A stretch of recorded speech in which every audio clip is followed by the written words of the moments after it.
We hear from so many couples walking through a betrayal of some type, and if we're honest, probably every marriage has experienced some type of betrayal or broken trust. The question that we often get is, will I ever be able to trust again? So stay tuned as we discuss some practical starting points for rebuilding trust in your marriage. Hey, I'm Rusty. And I'm Heather. And we're the Bryants, and this is the Redeemed Marriage Podcast. We are here to encourage healthy marriages, strengthen wounded marriages, and begin the process of restoration to broken marriages. We aren't licensed counselors, but we are a redeemed couple that loves the Lord and wants to help you journey through this messy, challenging, and fun part of life called marriage.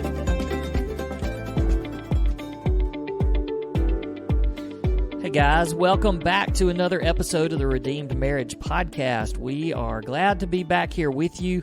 This is certainly a time of the week that we look forward to really all week. We get one done and we have it posted all week, and then we're just ready for more. Ready to do it again. Yeah, and so we've been traveling a little bit this weekend, and honestly, I've just been excited about getting back and talking with you and talking to our listeners. And you know, it's cool when you travel an hour and a half from home and somebody comes up to you and says, "We love listening to your podcast." Yes. And that was the first time I've seen her since second grade. Her, not your second grade. No, her second. When she was in second grade, I taught her my very first year of teaching school. I was in that was 24 years ago. No, did you have to say No, but that? I just think that's so cool that you haven't seen her in 24 years. Yeah. She saw the name on Logan's backpack. Yes. And was like, and knew we were a soccer family. And stopped and talked to us. And then as we were about to leave, She said, so encouraging. Talking. We had no idea she even, hadn't seen her in 24 years. And she was so encouraging, and she got a little teary-eyed, and I got a little teary-eyed, and it was just sweet to just, you never know who's listening and what it means to them. Yeah, and that's why I really look forward to getting on here every week and talking.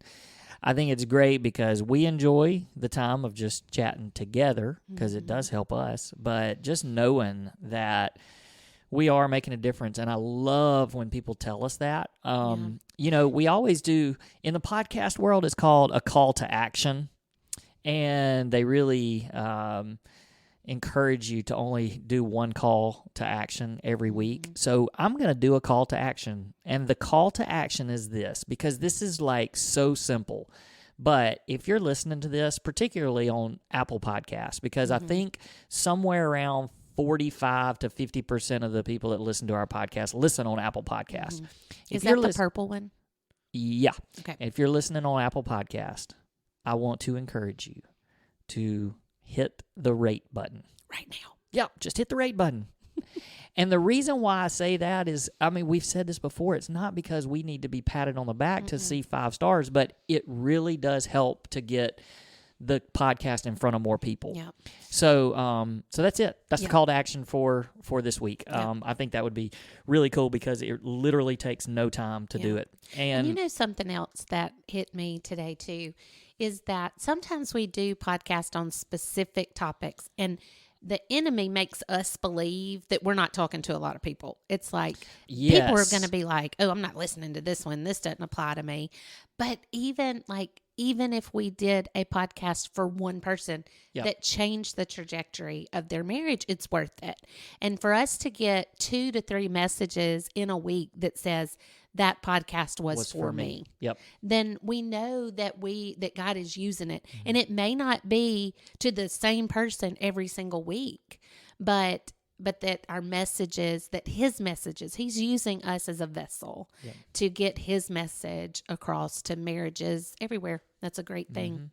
So in light of that, if you are encouraged by our podcast, then hit that rate. And I know Spotify does that now too. You can actually rate us straight from our website too. which our website is theredeemedmarriage.com. Okay, enough of that. I know that that's not why you chose to listen today. You chose to listen today because you want to hear whatever it is that our topic is. And I've actually already done an intro, so now you know what our topic is, and so we're going to jump right into it. But we've done this this survey is still up, so people can still be involved in the survey. We still are getting people that are responding to that.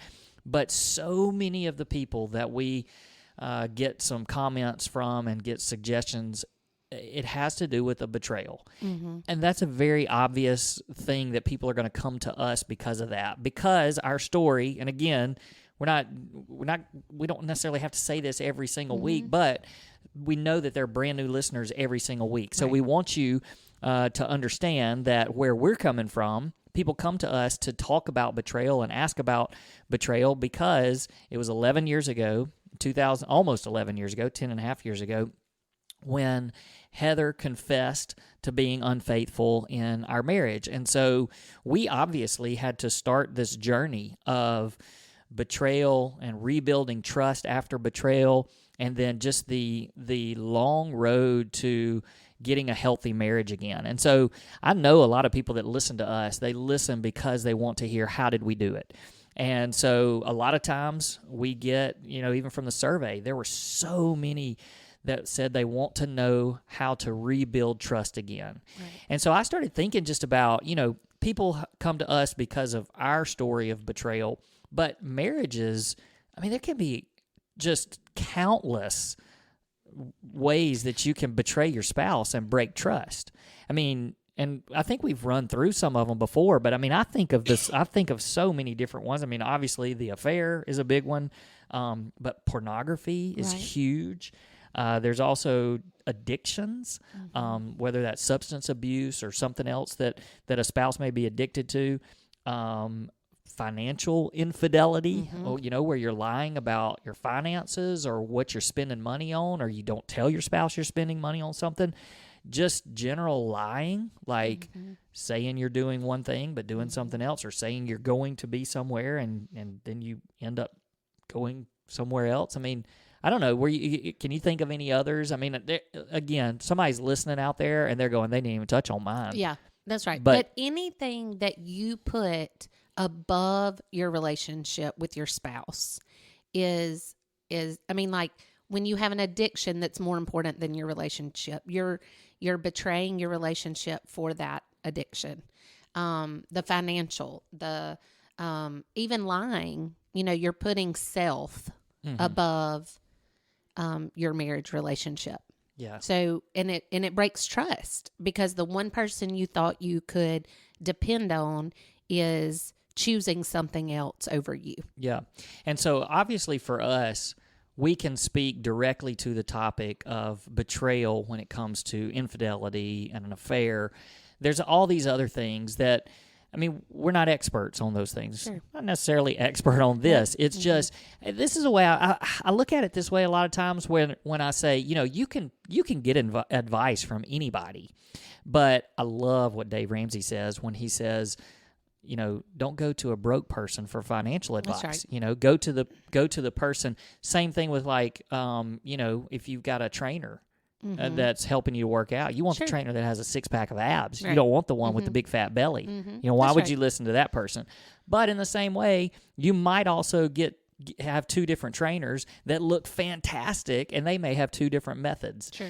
And that's okay. But what I'm saying is, that you can come and listen to us because we have a story. And our story is one that we made it through a betrayal. We learned to rebuild trust and to trust again.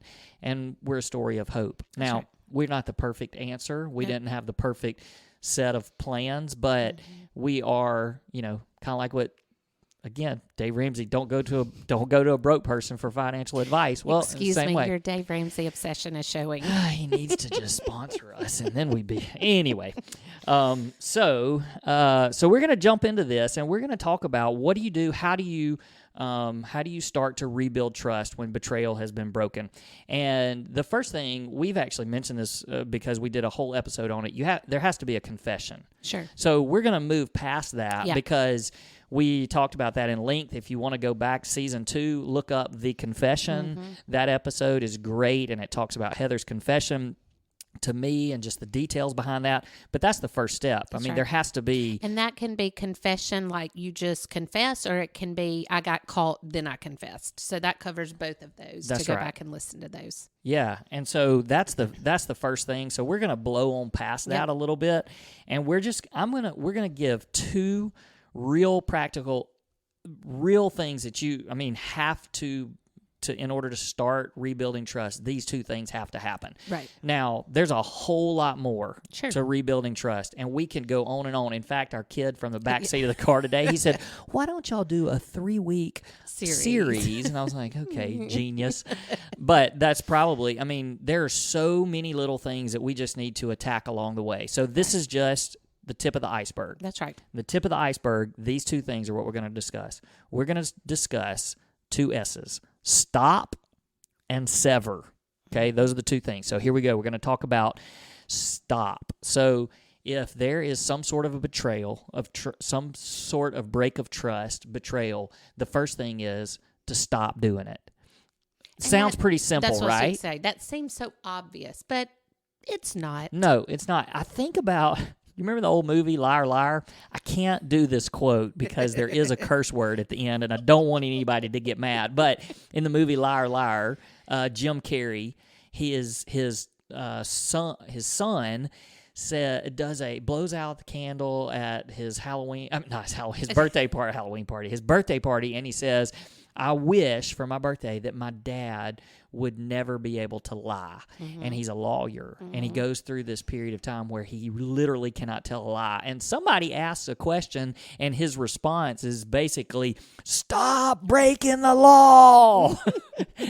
And sometimes that's how I feel about Just betrayal. stop. Just stop doing it. But it's not that easy. Addictions are real. Yes. And that's hard. Yep. And there's a lot of this that we're talking about is hard, but there has to be a stopping point. So I'm just gonna throw this to you real quick and dive into this a little bit, because what do you do if there's an extramarital relationship going on? How do you stop it? Like, there has to be an actual stopping of that. Right. So somebody's out there listening, and maybe they don't know how to stop it, or maybe they think they've stopped it. What do they need to do?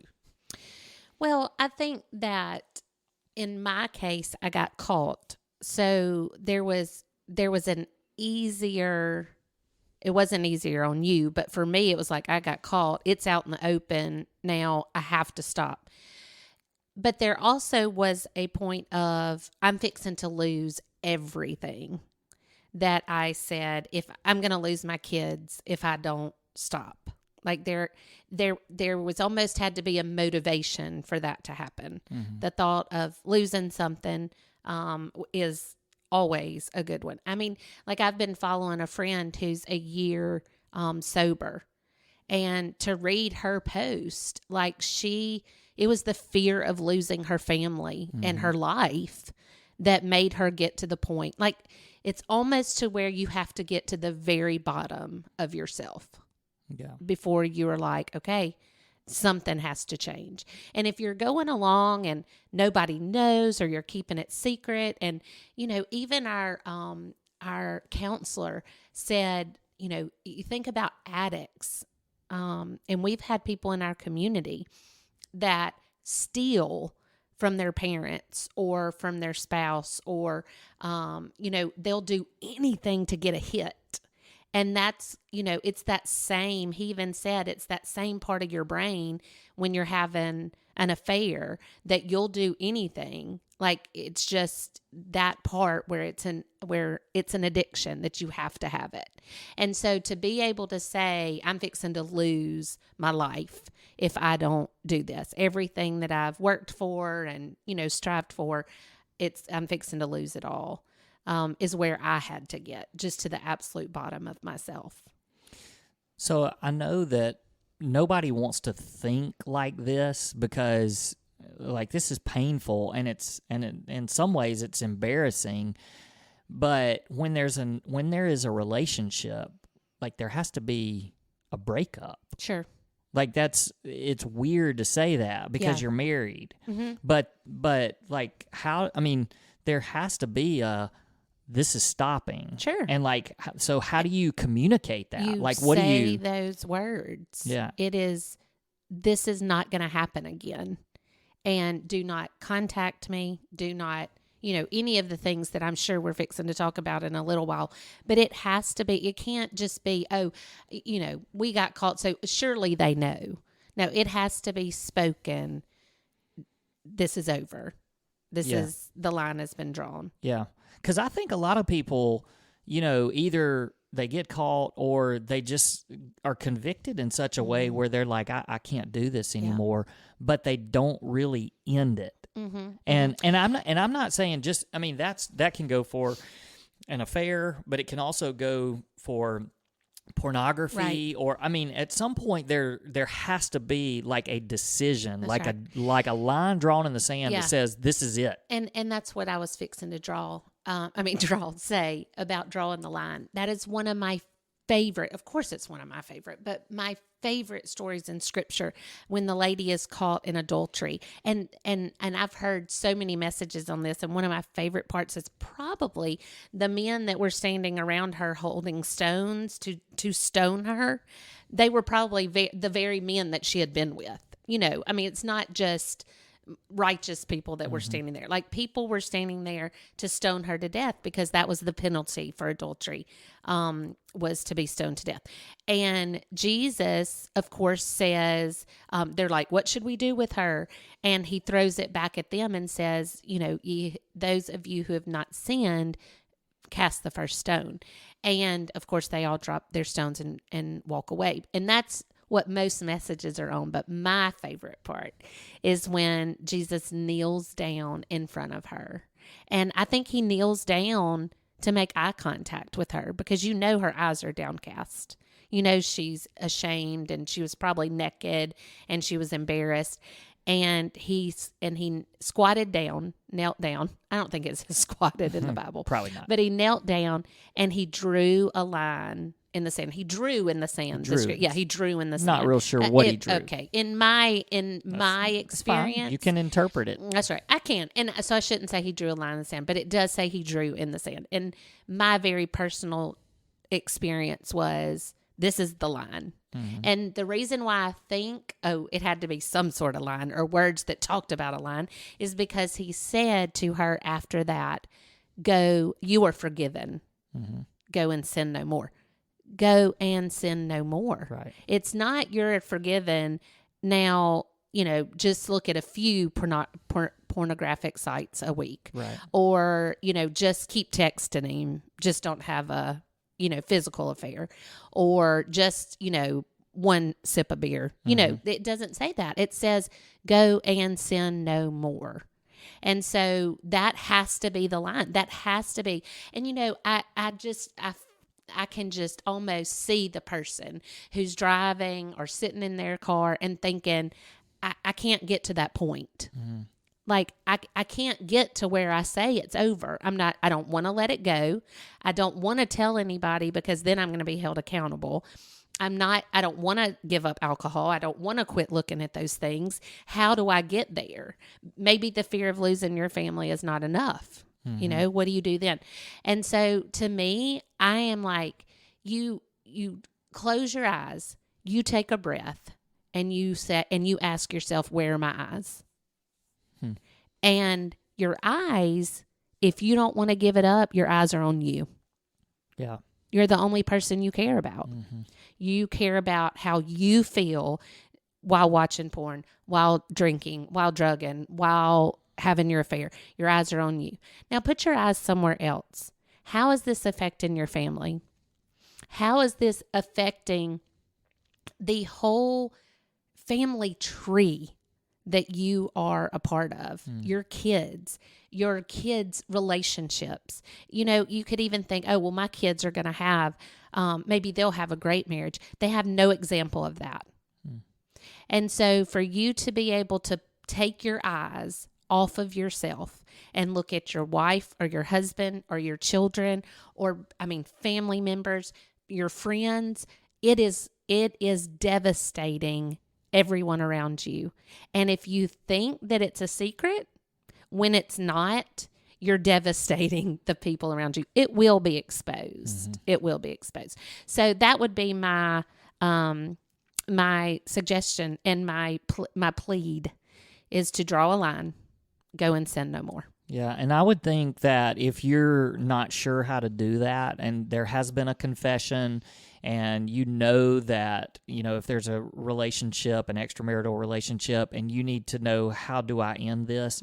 You and your spouse need to talk about it, because your spouse needs to be comfortable with how the contact is gonna happen. And I will say that is one thing that we were not prepared for, because there was nobody to tell us how that needed to go down. Never in my mind in those first few days was I ever thinking there's a relationship that she has to end and break up. Like that wasn't, and that was not handled the way that it should have been handled. And looking back on it, so I'm saying, as the spouse that was betrayed and hurt, like, you need to be able to have that communication with each other, so that you're comfortable with how it goes down. And there's no question, yes, it was ended because this is how it happened. Right. And so to go a little bit further, and what you were talking about, the other S is to sever. And that's just basically like, you can, cut off the source, cut off the head of the snake, amputate. I mean, if there's something in your body that is going to destroy your entire body if it stays there, you cut it off. That's right. And there's even a scripture in Matthew 5:30 says, and if your right hand causes you to stumble, cut it off and throw it away. It is better for you to lose one part of your body than for your whole body to go to hell. So it says cut it off. Yeah. If it's causing you to sin, cut it off. Yeah. It doesn't say, be gentle with it. Cut it off. Right. Yeah. I mean, and I just think that, the first step of that is how to sever the extramarital relationship. That is, there is no other way to say this except zero contact. Zero contact, block all contact. And there's some of you that's going, well, that's impossible. That's not. Well, there's some tough decisions that probably need to be made, because it has to be cut off. And I don't know how else to say it. Well, and the reason why we get so much pushback on that is because there are circumstances where it's exceedingly hard. Yeah. You might be working with that person. Right. What, am I supposed to get a new job? Yeah. Or in a different area. Or you cannot work with the person that let's come back to that in just a second, because what I want to go to before I go there, because some of that is hard. I hope that people aren't hearing me say something flippantly. Sure. I'm saying it because we've experienced it. That's right. And again, you can point your fingers and say, well, somebody told me to do this, or this is impossible. Again, we have our story. That's right. And if you want to look at our story and go, okay, well, this is how they made it. Well, this is how we made it. Right. It was the zero contact and blocking all contact. But that's what do you do? Social media and text, all Absolutely. of it. But what do you do? What happens if the other party that's involved will not leave you alone? Because we've had this come up even this week, but we've had it come up, not several with us, times. but just people asking about that. Right.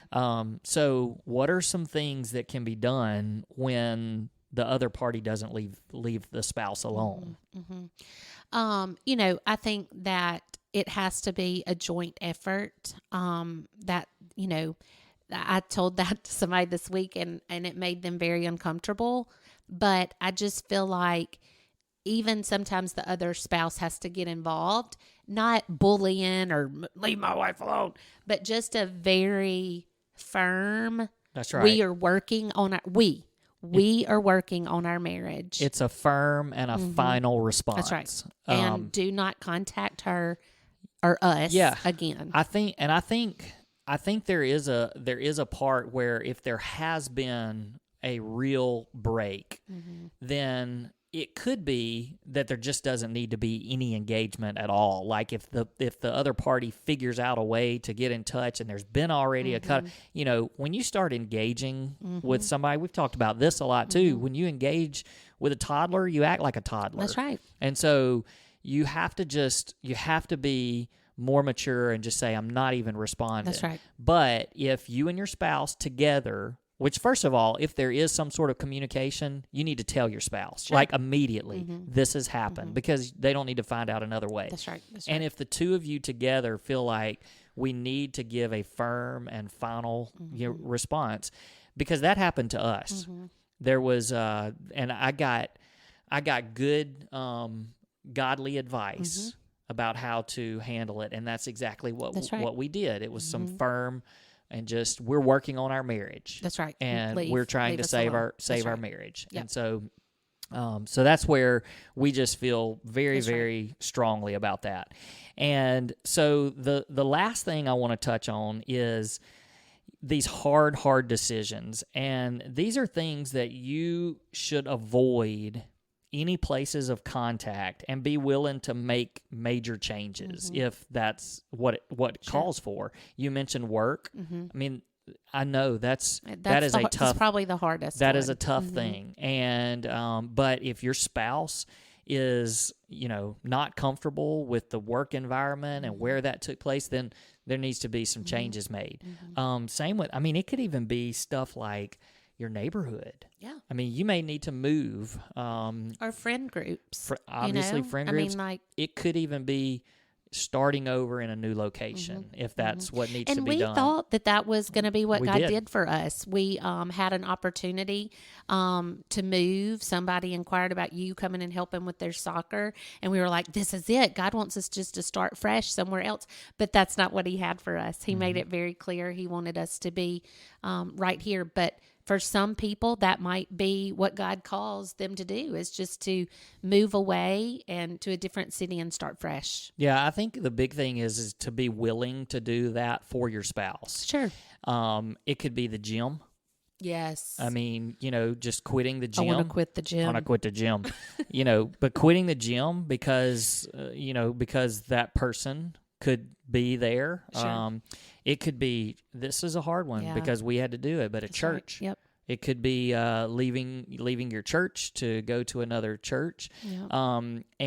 But so much of that is because I think a lot of this is also due to the fact that there are going to be lots of triggers for the spouse that's been betrayed. Well, and it's harder to build up trust. Like if you know your spouse is going to the same work environment every day with the person they had an affair with, it's harder to build trust. Or the same gym. Sure, any or the of same those. church. Yeah, anything. Not just work. Yeah, living down the street from them, whatever. And this may not be where you were going with that, but I just feel like I want to say that if God calls you to something different, he's going to bless it. Yes. If you honor him in that. Like we had to move churches and we thought this is going to be the hardest thing ever, but God has blessed that. And we are thriving where he has us. Right. So you have to trust that if he calls you to somewhere different, he's going to bless that. And it's going to be an amazing thing that honors him. Yeah. Yeah. And just back to the whole trigger thing, there's going to be triggers no matter what. That's right. And it can be anything, the seeing something, smelling something, anything. But if you know that as the spouse that has betrayed your spouse in whatever way, then you eliminate those triggers as best you can. And so many of those triggers are places and points of contact along the way. And again, that's like, I'm thinking of all these other betrayals. Like how do you sever Well, you sever pornography by there's no opportunity or option to look at pornography. Like you put all of the crazy stuff on your computer and your phone so that it blocks everything. It notifies and somebody, whatever. Your parents, your spouse knows all of your passwords. Yes, all of your passwords.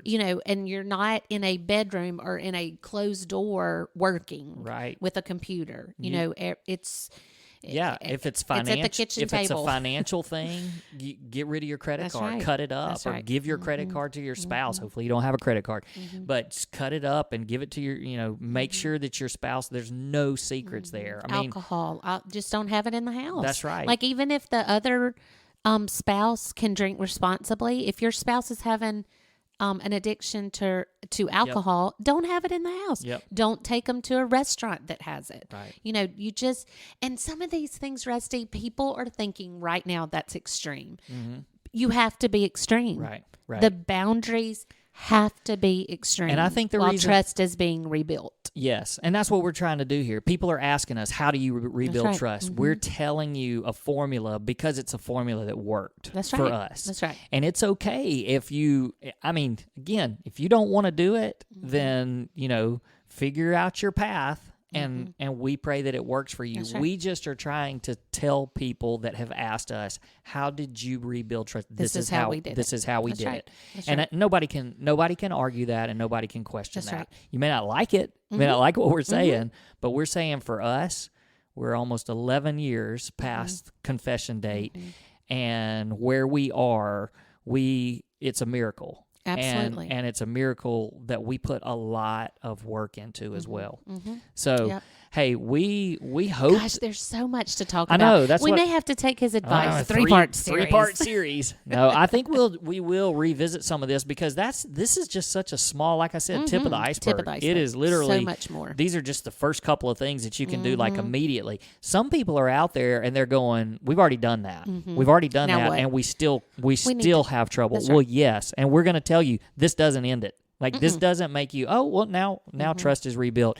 It is a long process. And there's a lot more to it. And we know, we remember the things, so we're happy to share those things as well. That's right. Unfortunately, we can't do it in a little 30-minute podcast episode. So, We'll be hey, back. we want to sign off because we want to make sure that we are being very sensitive to your time. Right. And we thank you for listening. Please connect with us through our new website or on social media. We would love to hear from you. We would love to pray for you. So let us know how we can do that. Until next time, we will see you next week.